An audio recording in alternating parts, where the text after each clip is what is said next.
This is RadioFire.com. Yours truly, Don McKay, in here.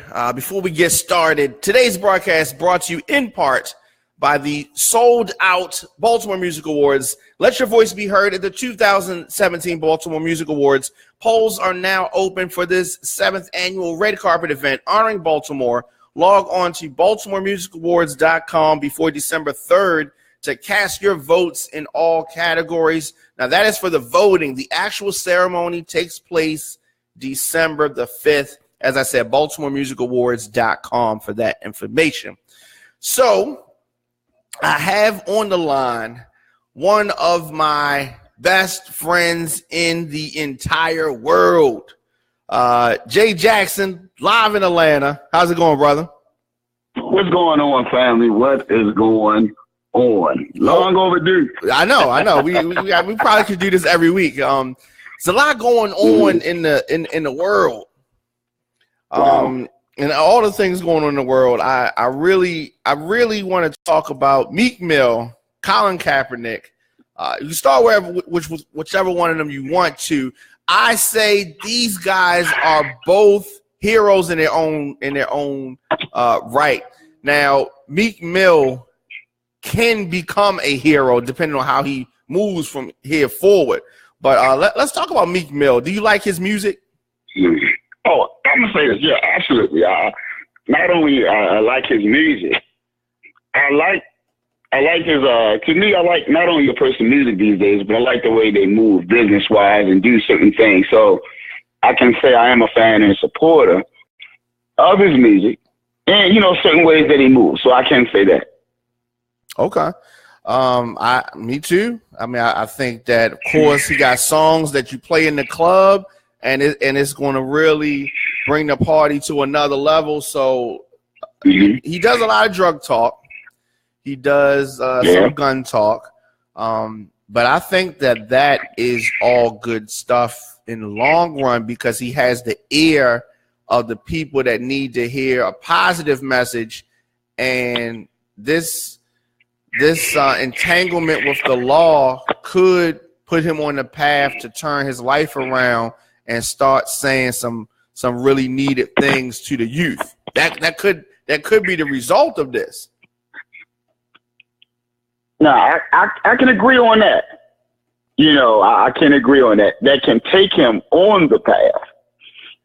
And can he use this to make a transition? I definitely agree. I mean, to me, I think it's a person move. But I'm gonna get my butt in. I gotta just keep it real with me. Diamond. I mean, some moves, and this is what I say. We gotta start holding people accountable for dumb things they do. I'm just keeping it real. And a lot of people, that might be sounding a little harsh to some people, and it might be like, dang, I mean, it's for real. I mean, if it was anybody else, family member, co-worker, best friend, whatever it may be, somebody close to you, if they was on the job, right? You roll with me. They was on the job and they did something and they was making good money to take care of their family. And they did something, not one time, but 2 times to stop that process. Would you call them a fool or, like, what are you doing? Have some type of intervention. I mean, I wouldn't necessarily call him a fool, but I would try to pull him up about it. And I see where you're going with it. He repeatedly has had entanglements that could have been avoided. Repeatedly, he's had those, definitely. And I say this, right? And I'm gonna say this. I have no problem with fools. I don't think we should have a problem with fools. And when I use the word fool, I don't mean it in a disrespectful way. I use it in a word. To me, it's better than saying ignorant or, using that word because some people take that as a harsh word. I'm saying fool like not knowing. Okay. If you just don't know, just don't know. And if you do know and you portraying a role like the word boss, everybody say I'm a boss. And to me, when you have a boss and anything you're doing, the boss is accountable for his actions. And sometimes, the people that work under him, So sometimes when you do things like I was saying to you before, they ride dirt bikes in the streets. I have no problem. I love dirt bikes. I gotta say, I have no dirt bikes in the street. I can't say that. But you're definitely saying that being you have operated a dirt bike on the street. Absolutely. Being from Baltimore, I think is a part of the culture. And, him being from Philly, it's just something that, you grew up, that's something that we did, So I'm not knocking him for that. But if, like the old cliche saying, if you know better, you do better. Right. And someone like him and someone that had made so many transitions and broke through so many boundaries, you got to think about it. There's not too many artists from Philly. That alone, I ain't talking about everywhere else, but just from his city where he's from, that have broke through those boundaries and made the connections and did the things that he had done, to go back and do some of the same old things. And to me, it's showing other people around in that area, instead of showing your transition. Because, these guys are making other moves. And that's what I have a problem with, Dom. I mean, I got a problem with, us, me and you, we can speak about that, the transitions that we made in business. And the thing is, we have no problem telling other people, anybody that's coming up in this industry, how you're making your money, how to make money. It's not only one way to make money or be out there, riding a dirt bike on the streets. And, there's other ways you can transition, because at the end of the day, these guys look at you and that's what they want to do. But you go back home in your mansion or, you drive your Bentley, and that's their reality.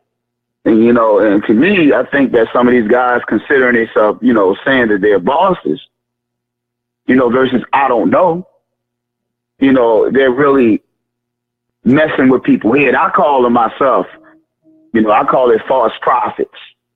I ain't say prophets. So I mean prophets, because what you say? You think that Meek Mill is a false prophet? I'm going to say the reason why, I'm going to tell you why, because these guys don't tell you how they are making their money. And I'm not knocking, I'm just being realistic. If you out there and you're not telling people these are ways that you make your money other than these alternative ways, tell people. To me, there's nothing wrong with a guy, as we call him, a street hustler. Whatever term, and I'm not ashamed of any of that. We know the areas and stuff that we came up and grew up in. And some people was in those that, that was unfortunate to be able to have to, street hustle and do things and making things to feed their family or just to survive. And you got some people, not knocking them, that witness these things. They grew up in these environments. Correct. Both of them are storytellers. I have no problem with that. And if we look at hip hop, we had storytellers, which is still respected. And you had people that, that grew up in it and were hustlers. And some of these people, I mean, not to call out names, but some of my people, the Master P's or, the Babies and, whatever, that were street hustlers and diversify their money and showing you, even in their music, telling you, hey, these are the things I did, even the Jay-Z's, they telling you. But, some of these people that do make money and do endorsement deals or, start going back around the way and doing things the street ways and stuff, and they know better. You're saying that, I guess the question that I'm having is that Meek Mill is from the streets of Philly, and he speaks to the people from the streets of Philly, streets around the world. Certain types of fans really take to Meek Mill because they feel that he's one of them. And Meek Mill, to me, is still young. So I still can say that there's a certain level of things that I can expect with immaturity. Even though I did not make the decisions that he has made, I can understand how somebody can go there. But initially I was angry with him. Like I felt like he was blowing his opportunity. Here's your opportunity to really make it. Like he's made it to the levels that most people will not. But in regards to the business that he's in, there's so many people that are so much higher on a food chain than he is. So he has so much more that he can do. If you want to compare him to the level of, say, Drake, financially, Drake has made more money. Meek Mill can make a lot more, but I think that the very thing that has elevated him, his street cred, and that is the very thing that's holding him back right now.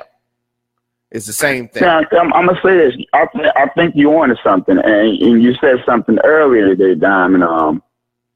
In a conversation about him becoming a hero, which I think was real powerful. I think that if he seized the moment, now, like I said, Meek Mills is young, and there's a lot of artists out here that, like we always say, they need guidance. But like I said, if you're claiming a boss, and I say the people, the surroundings you have around you, you have mentors like Jay-Z, right?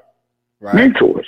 Jay-Z spoke out. He's a mentor. Rick Ross. Helping him with his projects. I mean, you don't get no better than that. I mean, and you got Rick Ross, another boss over there that basically took an opportunity that seen something in you in Philly. 1 out of a million, a lottery, and looked at you. So, using the misguided, and I get that. Sometimes we are misguided, but like I said, when you know better, you do better. You have certain people that's not moving like that, right? That can go around the way and do certain things.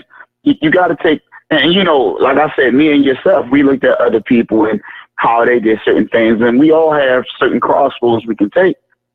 So I looked at it like, some of these things, the boss move is, and I'll say this, shouts out there to Gucci Mane. And I'm a big fan of Gucci Mane. I liked his music, but at times I didn't like the way Gucci Mane had moved at certain times. I got to say that because he has so much potential business-wise prior to him, if you go back, situation. If you go back to when Gucci Mane's rise, when Gucci Mane, before he dropped his first single, we were just moving. We were just moving to Atlanta. Yeah. And so we really got a chance to see his rise while we were in Atlanta. And of course he went on to rise. If you remember the rivalry that he had with Jeezy, and and he just moved on to become big. But it's so coincidental. I don't know if it was the last charge that he took when he pushed the girl out the car, or some weapons charge that we were talking about this. I was in Atlanta. We were talking about it, and we felt like his career was over. He kept messing up, doing dumb stuff. I feel the same way right now, sort of, but the difference is a big difference. The difference is that I feel that it's unfair that the judge chose this to put Meek Mill in jail. It's not like Gucci, where as though he had a straight weapons violation, that's obvious, or you pushed the girl out of a moving car, okay, or what I mean? It was just like some dumb stuff that maybe he would have done something else that would have been more legitimate.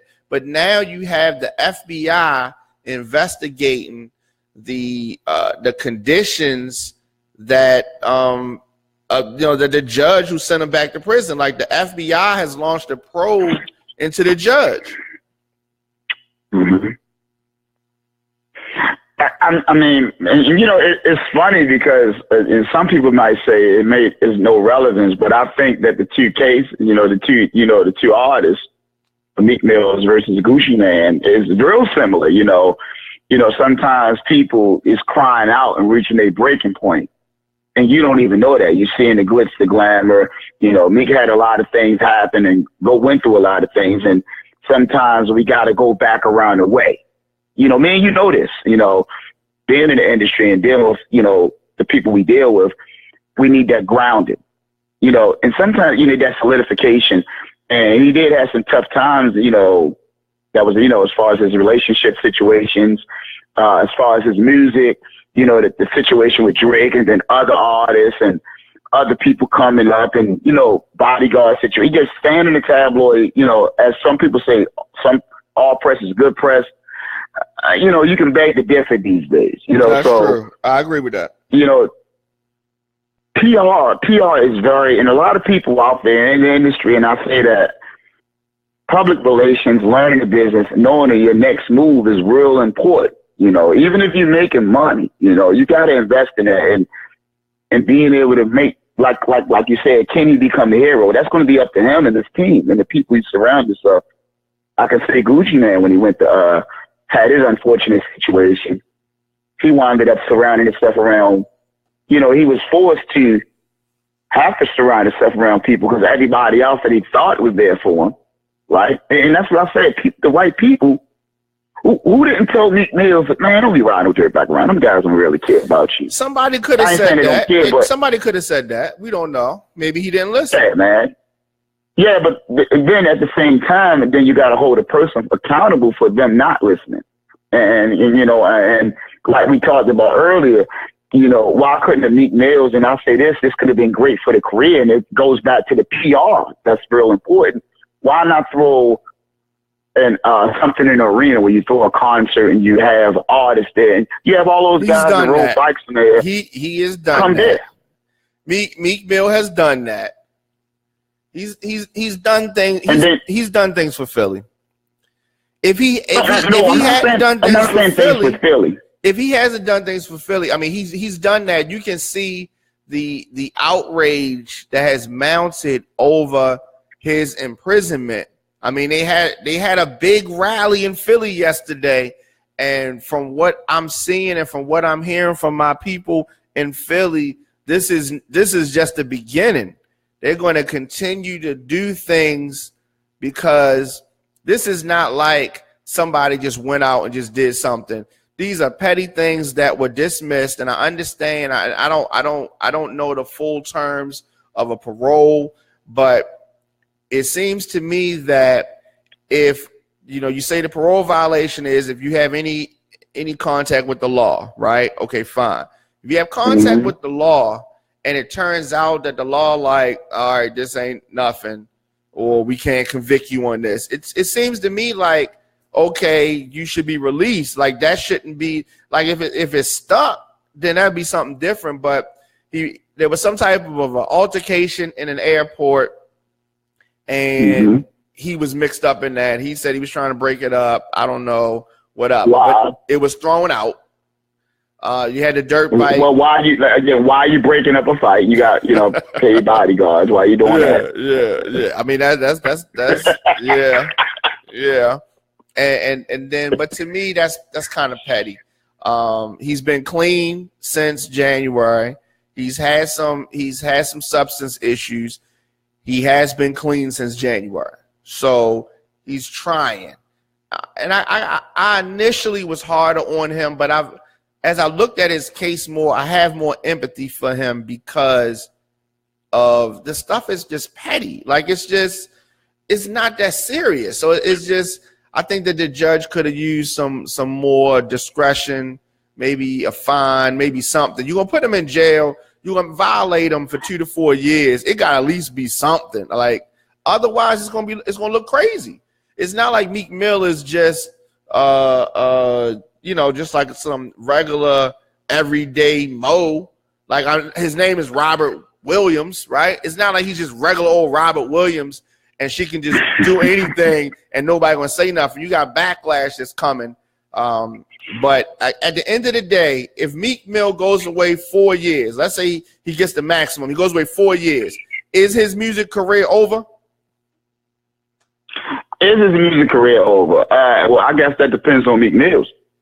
And that also depends on the moves he talked about in his music, if he really made those moves. I always say that. That's why I was talking about the false prophets. You know, people out there saying they're making these certain types of moves and really not making them. And then they want people to have empathy for them because you say you made these moves. You say you set everything up. Everything is good, but really it's not. And there's nothing wrong with, to me, bringing awareness to how you're not getting done right and doing certain things. You know, I have no problem with that. But when you're saying everything is good and this is how it is and things are not, it's kind of confusing. It's not only confusing to me, it's confusing to the supporters out there and people, you know, that's really listening to the music, living it as their truth. Because there's some people in certain predicaments that really live that. You know, now there's nothing wrong with storytellers. Some of the best storytellers, Nas or the Rachims or, you know, any of those people, you know, and definitely some people of today, you know, they was great storytellers and they had no problem with Tupac. They had no problem with letting you know that, you know, I'm the voice of the street, the Ice Cube. But Tupac was convicted of it was a whack ass conviction, but he was convicted of rape. Okay, we didn't throw Tupac away. We knew that it was unfair. We didn't rally for Tupac. We just accepted that that's what it was. But I think that people now, times are different, and they standing by and they support Meek Mill. They're saying free Meek Mill. You don't, so you don't subscribe to the free Meek Mill hashtag. You don't feel that? No, I'm not feeling. I'm just being. I'm saying that to say that to all of the people out there that's really, y'all know me. You know, all of the people out there listening. You know, it's really trying to make it, and we see them every day. That's doing whatever it takes to make it, and to those people that have someone throw it away on a dirt bike. You know, I'm not talking about being put into a situation where you had to fight. You know, some people out here that got into shootouts or fighting because people hated on them or was on stage or performing or entertainers or paparazzi that got too crazy with people when they, tested their hand. But yeah, I don't have no, things like that do happen, but if you're on a vehicle and, you own many of them, you can do anything you want at this time and throw it all away. Because I say throw it all away because we know the career. There's some greats that have been out there, as we call them, that 2 years in this, and now, oh my gosh, 2 years, 1 year, if you don't make the right move, your career is gone, and then when you come out and you don't understand it's a new time, this is the music and you got to get with the program. This is the music industry. And so you only one hit away. You only one hit away from disaster or success. So Meek Mill can go away 4 years. I'm sure he's recorded music and they can space it out and figure it out and all that kind of stuff. He comes home and has a hit record and he's back. And I think it's as simple as that. I wanna move on for a second and talk about the awakening of Colin Kaepernick, who strangely still does not have a job yet in the NFL. He is the 2017 Citizen of the Year as named by GQ magazine. What are your thoughts on that? Because a lot of people have a lot of thoughts on that. I'm gonna say this. A lot of people, I just have mixed thoughts of the word Citizen of the Year. I think that is a lot of people, and I know things is done for media purposes. They're doing things that we don't even know about. Right. And you got awareness and you got action. Awareness is like Google. You click into something and you can find out different information. No problem at all. You got people out there bringing awareness, PSAs every day. Cigarette commercials, don't smoke, whatever. That's awareness. Bringing you the message every day. And you got some people that's actually taking action, doing different things like, okay, don't do this or whatever. And I'm not knocking Colin Kaepernick at all because the way it was put out and the way the way it was put out is like, hey, I didn't ask for this. I was doing something that I wanted to do and it wound up taking wings. We know how that is in the media. But again, like we talked about before, the PR situation, I don't agree with the GQ magazine thing because, if you look at some of the articles and the pages in there, he got a shirt off. What do you mean he's got his shirt off? What do you mean? He's taking pictures with the jump rope and he's all greased up. You mean he's working out? He's an athlete. You know? He's an athlete. He's supposed to work out. Yeah, but that's not where I'm going at. To me, in this particular situation, you know, in this particular case, and I said he was compared to Rosa Parks. They named him the Rosa Parks of our time. You know, y'all look it up. Do you have an issue with that? Yeah, I have an issue with that. You know, I do have an issue with that. And again, it's not to knock Colin Kaepernick. I'm not knocking him, Colin Kaepernick. I'm not knocking him at all because he didn't ask for this. It's not like he went to the media and said, "Hey, look, I'm the next Rosa Parks." He didn't say that. The media is putting. I have a problem with the way they are portraying him, and I think that it takes away from some of the other people that took action versus bringing awareness. Why? The message. If somebody, you say why? Well, yeah. So if somebody says you the rapper of the year, 2017, right? That doesn't take away from the fact. That's not saying you better than Jay-Z or Rakim or LL or whoever was the rapper of the year on one particular time. It doesn't take away from that. It just means that you the man of the minute. Like this your time right now. I think comparing him to Rosa Parks is only saying you're the activist of this moment. Like you're the activist for this generation. I don't think that it's trying to say that you're the same as Rosa Parks. I think it more so just means, it's just like if you say you the Malcolm of this time. It doesn't mean that you did things exactly parallel to Malcolm X. It just means you are, you're the militant person that's organizing people. Like you're just doing that in this moment, just like he did it in his moment. But I think that yes, people that take action, you know, and bring awareness. Some people that bring awareness and take action, which are, you know, the greats. I'm not knocking anybody. You got some people that do things like, you know, let's bring up a Rosa Parks, which was a freedom fighter. Yeah. You know, a lot of people don't know it. She was a freedom. She was one that boycotted buses. That's what she done. Yeah. You know, so not only she was taking action for herself. You know, someone saying, "Hey, look, I'm doing this for me. I don't care about what's going on. I'm doing this because I don't feel a certain way." And then it just wound up taking wings. Boycott. She wasn't doing it. So boycott. So she boycotted. He boycotted. Mm-hmm. So that's the connection, the boycott connection. And that is a connection. It's running parallel. But the difference between the two is the action part. And again, Rosa Parks, and I'm pretty sure Martin Luther King, Malcolm X, and I don't want to be biased. There's a lot of great leaders out there, just to name a few off the top of my head. A lot of these people, I'm pretty sure, was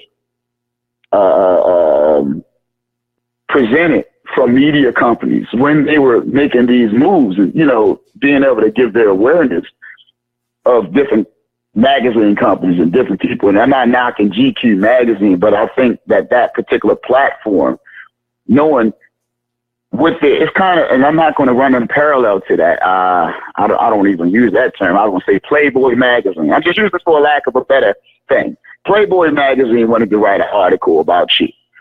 All right. We all know a lot of the Playboy magazine articles was not read for that. You were looking at the models in it, or that's what you bought the magazine for the most part. You know, Sports Illustrated. You looked at the models inside of that. You read some of the articles. Are you equating which would have been a better platform for Colin Kaepernick, something like that, in a sports magazine. But I think the GQ magazine, which is showing style and that type of, is a mainstream magazine. Market. It's a mainstream. It's a mainstream magazine. But what they want you to do once you're giving your message, it just don't mix to me. I mean, and again, like I said, the whole, they had him on the cover with the Black Panther thing and, simulating this is who he is. And these were guys that brought awareness and took action, Yeah, and one thing I can say with him is he said, "I'm not here to take action. I'm here to bring awareness." That was his quote. He wanted to bring awareness. That was his thing.